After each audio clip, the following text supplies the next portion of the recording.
Good morning, dear students. Welcome to the online class of biology. I hope everybody can see me. Am I audible to everyone? Okay, that's very good. So everybody can see me and I'm audible to everyone. So in the last class already we have done the revision of 2 chapters, isn't it? We'll see if there is anything left in this chapter number 4. We'll be revising it, and furthermore we'll be moving to chapter number 3 for revision. Okay, so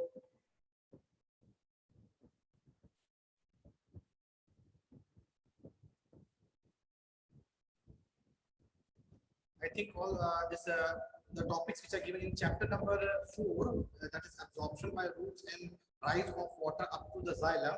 Here you will find so different terms. So many terms are there where definition are asked. Isn't it? So many definitions are there. So you need to go through with the definition of all these terms.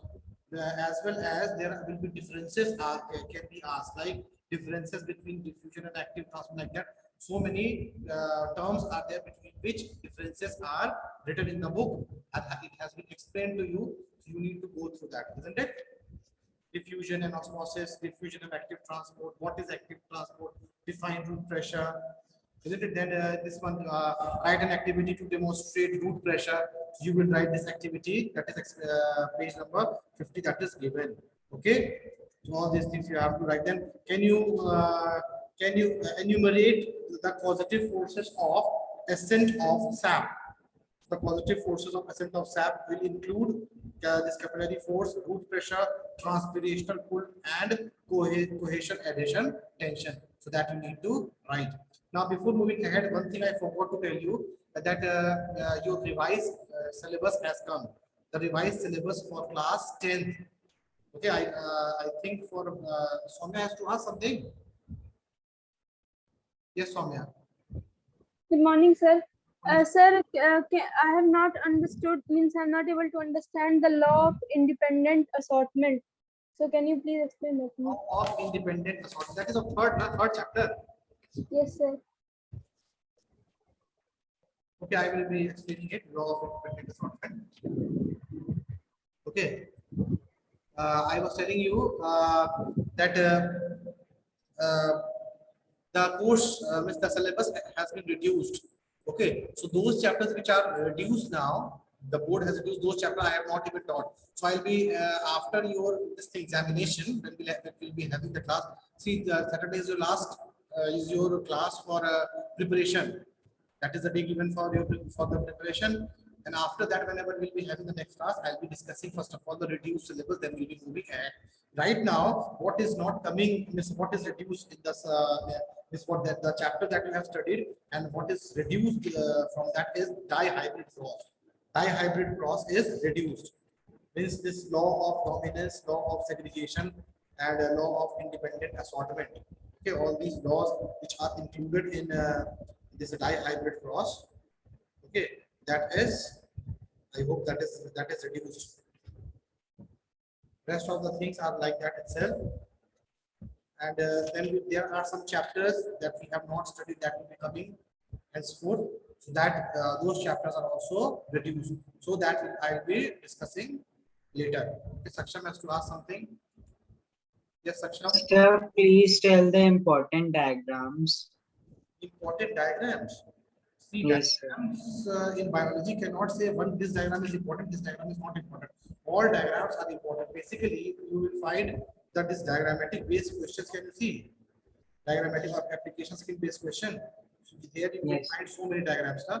So these diagrams are very important. All these diagrams, basically, or suppose this any activity is asked to demonstrate any activity. There also you have to draw the diagram. Okay. As such, you will find till now there is no any such diagram that is that is very much important that can be asked. Okay, so we were discussing. Let us come to this chapter 3, genetics. Okay, so here homohybrid cross is there, Mendel's heredity and variation is there. What is genetics? Then the common terms in genetics that we need to go through. So Soumya was asking me, the doubt was law of dominance and see. To start with this, you have to start with the first. Yes, I know Mendel's law of inheritance will come in dihybrid. Mendel's law of inheritance, this that will be included dihybrid cross itself, isn't it? But it needs, since I had explained you, and if you are having problem, I'll be explaining it. So starting it with the first, actually Mendel he propounded 3 laws when he carried out his studies. He propounded 3 laws, and the 3 laws were named as the law of dominance and recessiveness, the law of segregation of purity of gametes, the law of independent assortment. The name itself suggests what is there in the law. Like the first one is the law of dominance and recessiveness. It means that dominance, law of dominance means one chromosome, there are a pair of homologous chromosomes in every cell. So one chromosome, when they are in homozygous form, both the chromosomes are similar. Okay, and when they are in heterozygous form, suppose one is dominant, the other is recessive. So the dominant characteristics will be shown, but the recessive characteristic will be masked upon. The law of dominance states that out of a pair of contrasting characters, contrasting character means, suppose we take capital T, small t. So these are 2 contrasting characters. Capital T will stand for longness, or what you can say, tallness, whereas small t will stand for dwarfness. So these are 2 contrasting characteristics. Out of these 2 contrasting characteristics, capital T is dominant over small t. Means the phenotype of capital T will be shown. The plant will be tall, even if this small t is present. But since small t is recessive, its phenotypic characteristic will be masked by the characteristic of capital T. The one which is expressed is dominant, and the other that remains masked is the recessive. Then the next one is the law of segregation or purity of gametes. This means that 2 contrasting characters, even though they are together, homologous chromosomes, but even if they are together, no mixing of the genes will take place. Brought together in a heterozygote is the segregation. There are 2 pair of contrasting characters, capital T, small t.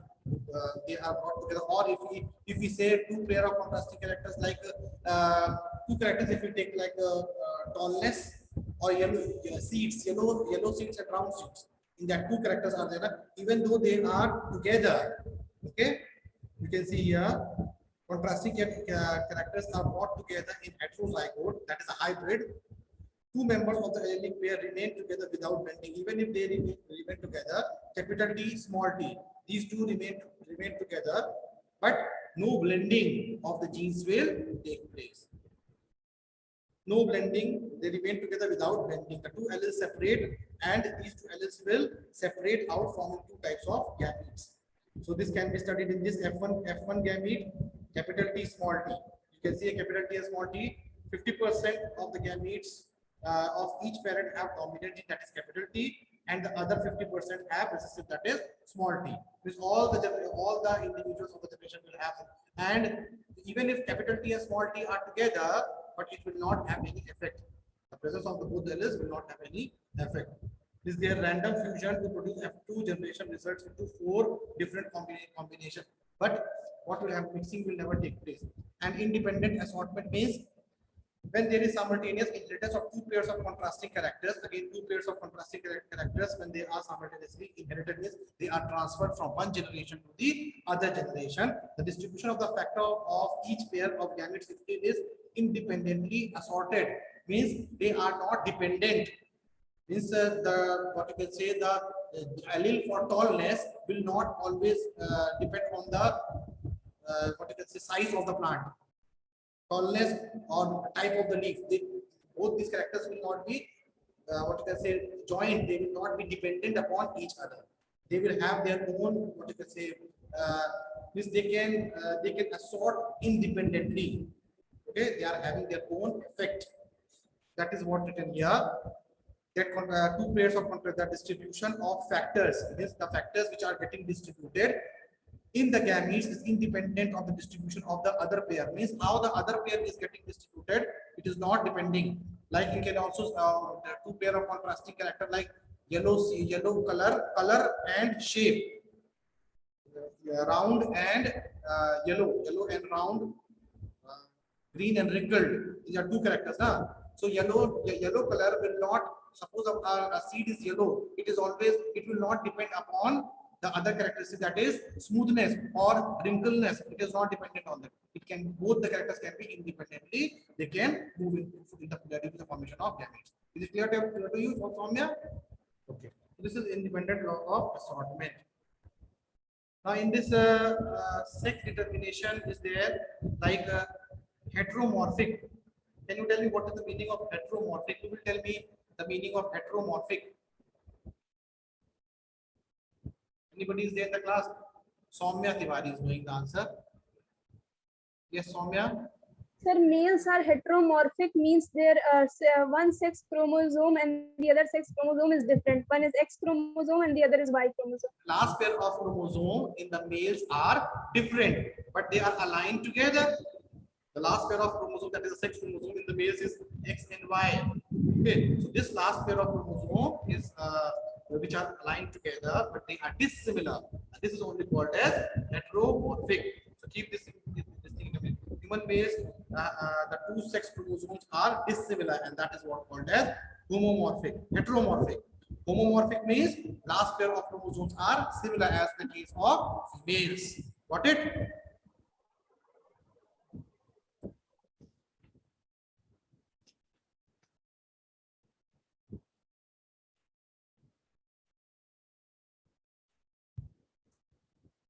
Okay, give one word for the following.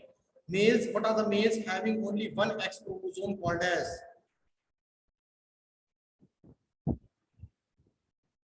Males having only one X chromosome. Oswin is knowing the answer. The hemizygous. Answer is hemizygous. Next one is true breeding individuals that produce offspring only of the same type. These individuals, when we are taking this, all these individuals, they will produce, the offspring will be similar to the parents. All the offspring will be similar. Okay, Vajia is knowing the answer. Yes, Vajia. Sir, pure line. Answer is pure line. Okay.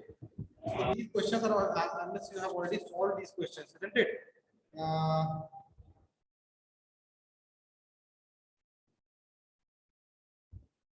Name the following two sex-linked diseases in males.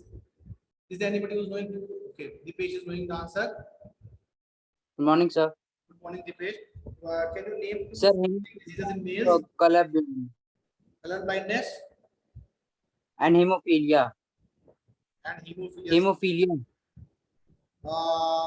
Two sex-linked diseases in males, which are found only in males. Sir, color blindness and hemophilia. You have written this answer. Yeah, but is there any sex-linked disease which It is is found only on X chromosome. X chromosome. Y chromosome? Sir, it is found only chromosome. Two sex-linked diseases, males. So it means males are having chromosomes X and Y, na? X and Y. Yes, sir. So such kind of disease which can only be inherited from the males to the males. Are you getting my point? That are only okay. Saksham is doing the answer. Wait, Sir, I'm getting disconnected. Saksham, give me the answer. Sir, histocompatibility antigen and Yes, hypotrichosis. antigen hypotrichosis. I think it is hypo or hyper. I think it is hypertrichosis. In your book, it's given wrong. It should be hypertrichosis. Please make a correction over here. Hypertrichosis. I will find out. I will see it because I have read it. It should be hypertrichosis, not hypotrichosis. Okay, I'll see it and then I'll let you know. Isn't it? You also search for the same. It is hypertrichosis or hypotrichosis. You will get it on the net also as well, very well. Okay. So these are the two, this H and Y antigen, histocompatibility antigen, hypertrichosis. So these are some of the diseases. Okay. Next one, chromosomes are described as dash of heredity. What are these? Chromosomes are described as dash of heredity. Aryan Singh. Aryan Singh. Yes. Yes, sir. Described as Carrier. carrier or vehicles of heredity. Good. Okay. How many cells does how many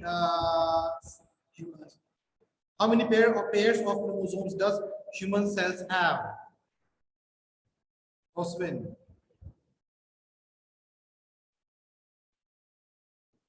Oswin. Yes, sir. Can you please repeat the question, sir? Your voice was How not. many pairs of chromosomes does human cells have? How many?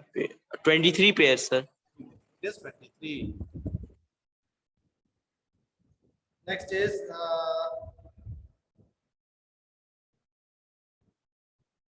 the sex chromosome in woman or female child are, what are they? What is the term given to it? Kavya Kriti.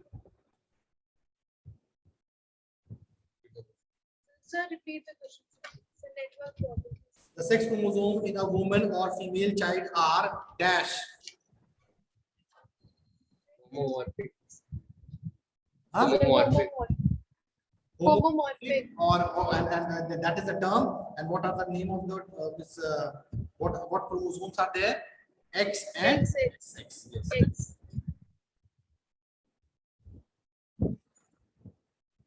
Next question. Can you define pure line? Pure line. All of you put your hands down first of all. Put your hands down. Okay. Now tell me, define pure line. And I would like to get this answer from someone who has never given the answer, because only few are there who are always giving the answer. Ananya Rai.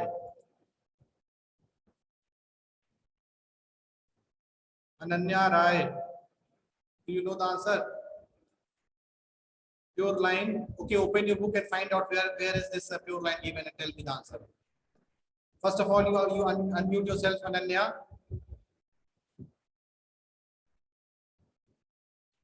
Unmute yourself. You can't? Okay. Ananya is unmuted now. So please find out the answer from the book and give me the answer for what is or define pure line. Is there in the book? I hope.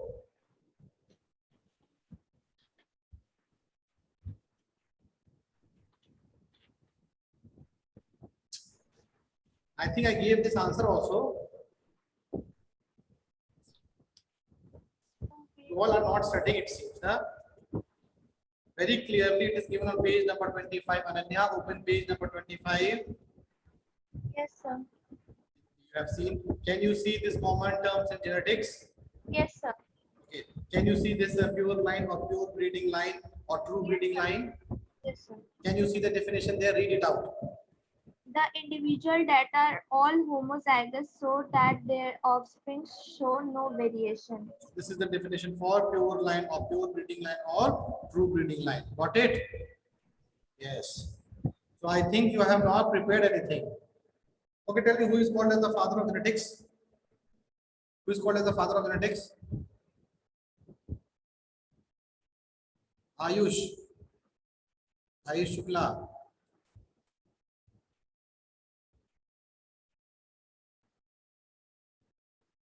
Ayush Kumar Shukla, I'm asking you to unmute.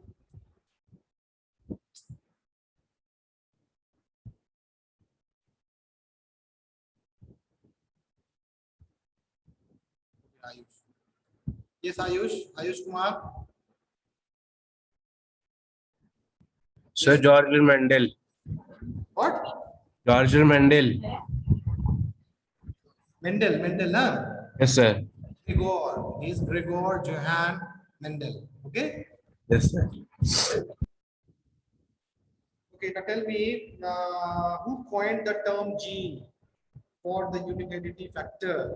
Means who named the name of that scientist who coined the term gene? Pranjal Yadav. Pranjal, give me the answer. Pranjal. Unmute her. Good morning, sir. Good morning, Pranjal. Give me the Sir, answer. can you repeat the question? Who coined the term gene for the unique identity factor? Sir, what? Who coined the term gene? You tell me that only. Who coined the term gene? You can't hear me.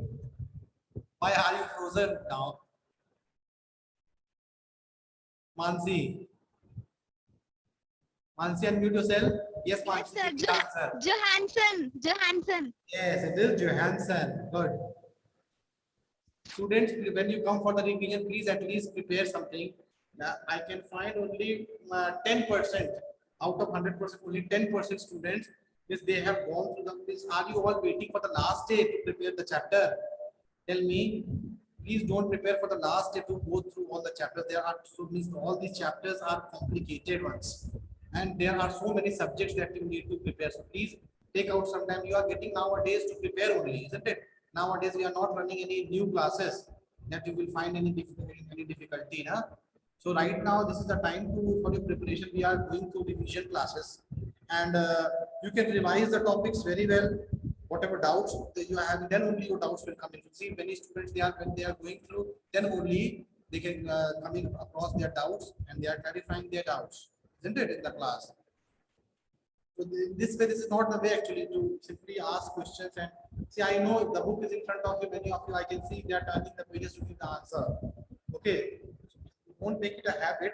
This during examination also, if you will turn the pages, you may face problem because I don't know the time. As you all know, many states they have opened the school.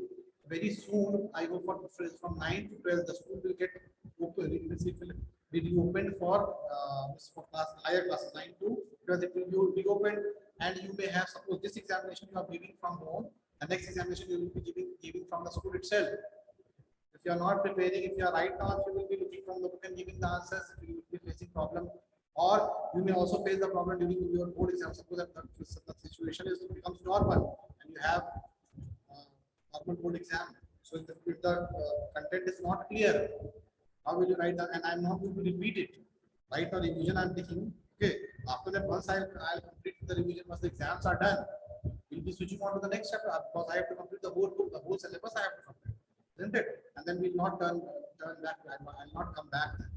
And then we will be doing the revision again just before the board examination. The whole revision of the whole book from chapter first to the chapter last. Then we will be doing that time again. Then we will have a lot of things to revise and to go through. Okay. Define variation. Aryan Singh. Define variation. Sir, when the genes from the man, if the genes have variations in the child, that is called variation. This is not a definition. So like when if the nitrogenous bond of the genes break and the new bond is formed, then it is called variation. You write the accurate definition. That is when you write the definition. See, if the topic is clear, it does not mean the definition. You have to write in that way. You have to stick to the lines that is given in the book. Variation is the differences in the phenotype or genotype of individual of the same species or in brothers and sisters. That is what variation is. Got it? You need to write the definition that is given in the book. Don't make your own definition. Definition basically when explanation is asked about explain variation, then you can write definition and then you can explain it in your own words as well as explaining. Got it? You are explaining, actually you are telling example. Understanding or not? Okay.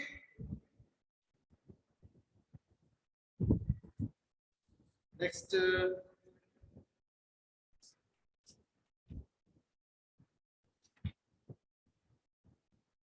Can you explain the technique of hybridization or what is hybridization? If you have understood the concept, you will be able to give the answer. Please raise up your hand. Only Soumya, Ayush. Only 2 students out. So many. When these 5 sections are there, in these 5 sections, only 3 students I can see raising the hands. Technique of hybridization. So easy it is. 4 students I can see they have raised up their hands. Rest of you are simply coming. Okay, Saksham, give me the answer. Mendel took up some bisexual flowers and he made them unisexual by removing the anthers and leaving the gynoecium intact.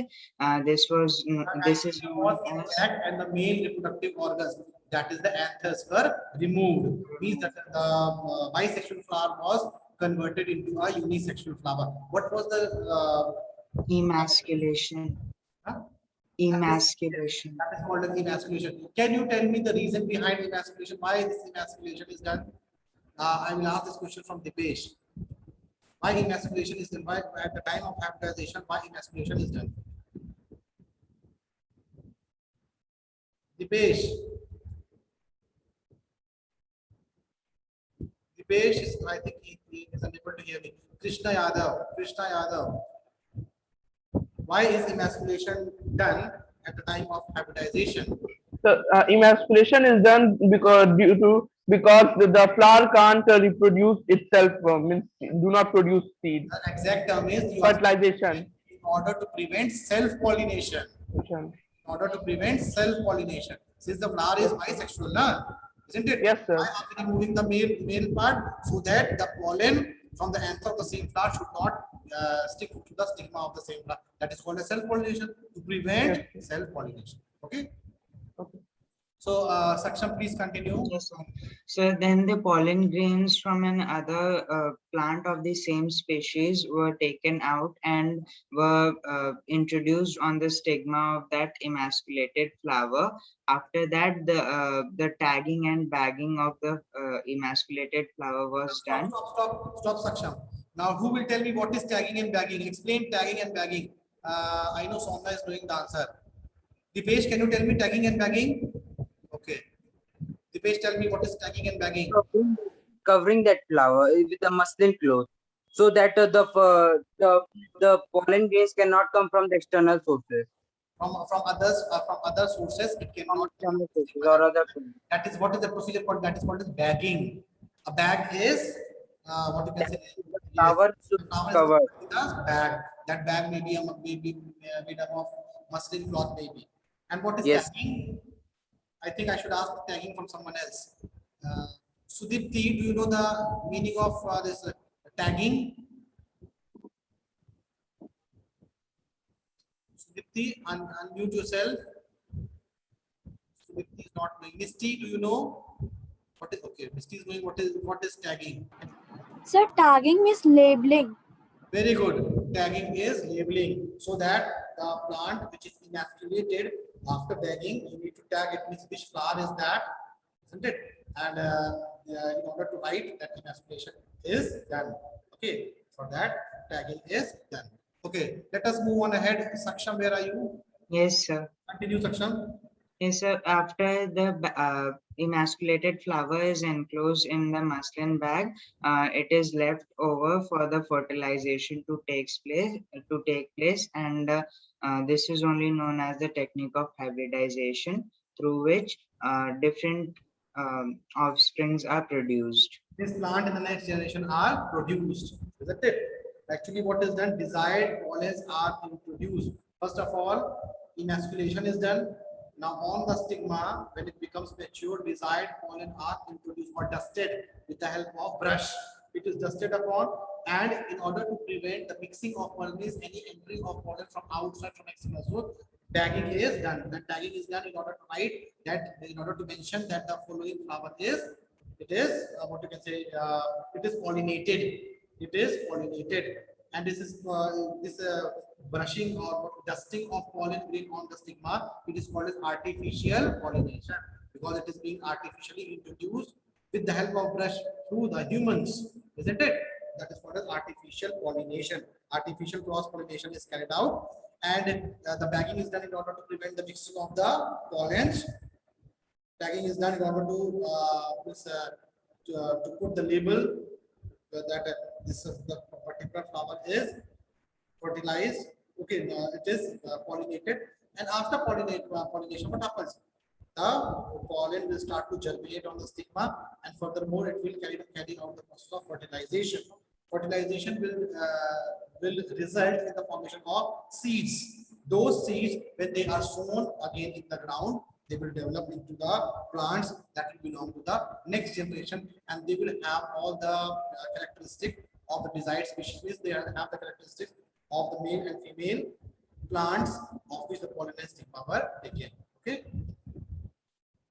That is all. Suppose this technique of hybridization is asked, you need to explain emasculation, artificial pollination, the diagram which is given there. That diagram also you need to I'm not saying that you make that a pea flower only. You can make the flower with a simple flower you can make, just as to, you have to explain it. Okay, in that way. What is monohybrid cross? Pratishtha. Pratishtha. So, monohybrid cross is the study of inheritance of a single character which is controlled by a single pair of genes. Yes. Monohybrid cross is the study of inheritance of one pair of character. When only one pair of character is keeping in mind the study of hybridization is for this breeding is carried out, and it is controlled by a single pair of genes. The best example to understand is height, capital T and small t. We have done the example like capital T into small t, where capital T stands for tallness, small t stands for dwarfness. These, suppose both the chromosomes are capital T, that means it is homozygous or heterozygous. So, it will be homozygous. Homozygous. Okay, it will be pure. It will be pure like Ayush Aryan Singh. Yes, what doubt you have? Sir, explain the hemizygous condition once. Hemizygous condition. When an individual possesses only one allele of a gene rather than a normal two. That's very easy. In human beings, the last pair of chromosome is X and Y. Okay, you can see the for X, what you can say, the other chromosome for X is not X, but it is Y, isn't it? Both the chromosomes on the same locus are different, isn't it? So you can say in other words, it is having only one X, the last pair of chromosome, they are only having only one X chromosome. Such a condition is called hemizygous condition. Individuals like the human being males that only one allele of for a gene rather than normal. There are two pairs, isn't it? Capital X, XX, or capital X, small x, like that, isn't it? But only one is X, the other is entirely different. The other one is Y. Okay, such a condition is called as hemizygous condition. You can see here, very well the example is given here. Human males have only one copy of each gene on a single X chromosome. That is X-linked inheritance. Only one X gene they are having. Okay, the corresponding gene for X is not present. Instead, the corresponding gene for the on the same locus is Y, that is present. Dipesh. Yes, Dipesh. Sir, I want to ask that, sir, that if a man is carrying in the X chromosome some diseases like color blindness or hemophilia, so the Y chromosome is not able to overlap that, no, it's not able to hide that or marks that gene. And sir, if in a case a woman, like in woman homozygous is there, Y chromosome is there, isn't it? But it cannot mask its effect on X. So even if yes, on X that gene is present in recessive form, are you understanding the recessive form? When it is when the gene is in the recessive form, when it is present only on one chromosome it is present, isn't it? That will be recessive form. That is why X to the power CY. Okay, suppose a male is having such a type of genotype, he will be a color blind, na? He will be yes, sir. he will not be a carrier, but he will be color blind. Why? Because the what you can say X. Because the Y chromosome cannot mask that X Y chromosome. chromosome cannot mask the effect because it is completely dissimilar chromosome. Understood? Sir, anything more I want to ask. Sir, in female, they are homozygous. Both are X chromosome. And yes, it's supposed to. Listen. That is why when in females, when the condition is X to the power C X, means the both the what you can say the chromosomes are similar, isn't it? Homozygous condition, and one is having only one chromosome is having the allele for color blindness. The other one will mask, and that is a recessive nature.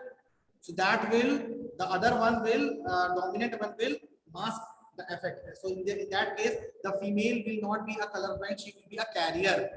When she will be a colorblind, when both the chromosomes will have the alleles for color blindness. Okay. Sir, but here one question you asked that which of the diseases is seen only in men? Only in men. means which are only seen in men. So means seen in men and it is transmitted from men to men. So that will be dependent. That will be only the diseases which are linked to Y chromosome. Sir, but in the book, somewhere he studied that hemophilia and color blindness is seen in men mostly. Mostly it is found in Color, but women are also colorblind now when the condition is x to the power c, x to the power c. In that condition, women are colorblind, na, isn't it? yes, sir. But those sex-linked diseases which are attributed to this Y chromosome, can you expect it present in the females? No, because there is no presence of Y chromosome. Because Y chromosome is not found in the females. Isn't it? So that diseases, hypertrichosis will never be found in females. You will never find a woman having what you can say hairs on the external ear pinna. Got it? One thing more I want to ask, sir, in Punnett square, that it's given that write down the Punnett square. Sir, that female gamete is written horizontally on the top of that square. It's given, no, sir, in the page number 30, second step. In both the ways it can be written. Okay, but generally, in your book also it is explained. It is not a rule actually that female should be on the what you can say vertical side, and no, females should be on the horizontal side. Male should be on the vertical side. It's given in the book. Sir, in our book, no. Huh? Sir, one thing I want to ask that if in a book both types are given, sir. So in either of the way it can be written. Would you write it Okay. on either side? You can write it. So it will not, because you will get the result. You will get the same. You will not the Punnett square. Is when you will form the combination, that will be same. Okay. Okay, sir. Thank you, sir. In this chapter, don't give much emphasis on dihybrid cross. I hope I have not given the question from this dihybrid cross, but I have explained this, haven't I? I have explained this, and this topic is clear to you. So in this chapter, I think everything again, it is a very important application of Mendel's law, sex determination in human beings. Then different terms are there. I have just asked you, na, heterogametic, heteromorphic, homomorphic, homogametic, heterogametic, sex-linked inheritance, criss-cross inheritance. Okay, last question I'll be asking. After this, I'll be winding up the class because I know only 4 or 5 students are studying and they are only having the doubt. Rest of they are simply passing their time. And I know many have their switched off their camera also. I can see very well. I can take out the names. Very few students are live on the camera. They have switched on their camera. Means majority of the students they have muted their mic. Means I have told them to mute their mics, and they have muted their video also. So many are not. There means many are. I think I don't know whether they are attending the class. Means they are online, but they are not in front of the camera. Pedigree you have to study. Somebody is asking pedigree, na? I have explained you pedigree, and I think you can write what is pedigree. Pedigree you can write. Then this one, the condition, color blindness condition I have told her. 3 conditions when the marriage between a normal woman and a color blind man, marriage between a carrier woman with normal vision and a normal man. Marriage between a carrier woman with normal vision and color blind man. So all these conditions you need to go through. Okay, I was asking you a question, a criss-cross inheritance. Who will tell me this last question? Always Dipesh, Soumya, Saksham, Misty, only these students are always Kavya. These are the students who are always giving me the answer. I want, okay, I am giving you free, you can search the answer from your book. Open your book, search the answer. I want every hand to be listened. I want explain criss-cross inheritance. You can open your book, all of you. Now I can ask it from anyone who has never given the answer.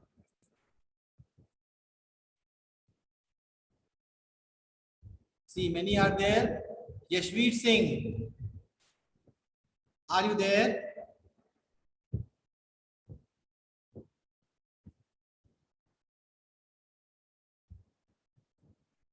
Okay, I can see Yashveer Singh now. Yashveer Singh, give me the answer. Unmute yourself, Yashveer. Yashveer, can you hear me?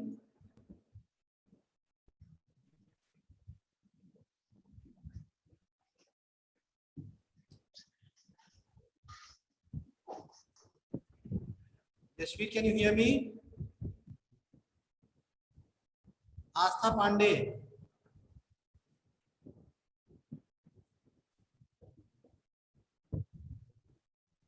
Who is this? Arpit Srivastav?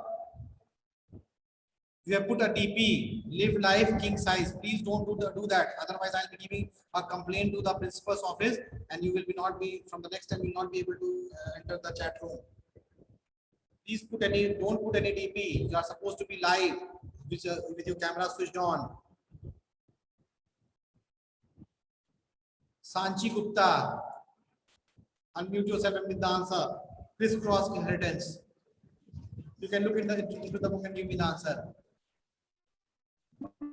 Sanchi Gupta, 10th A.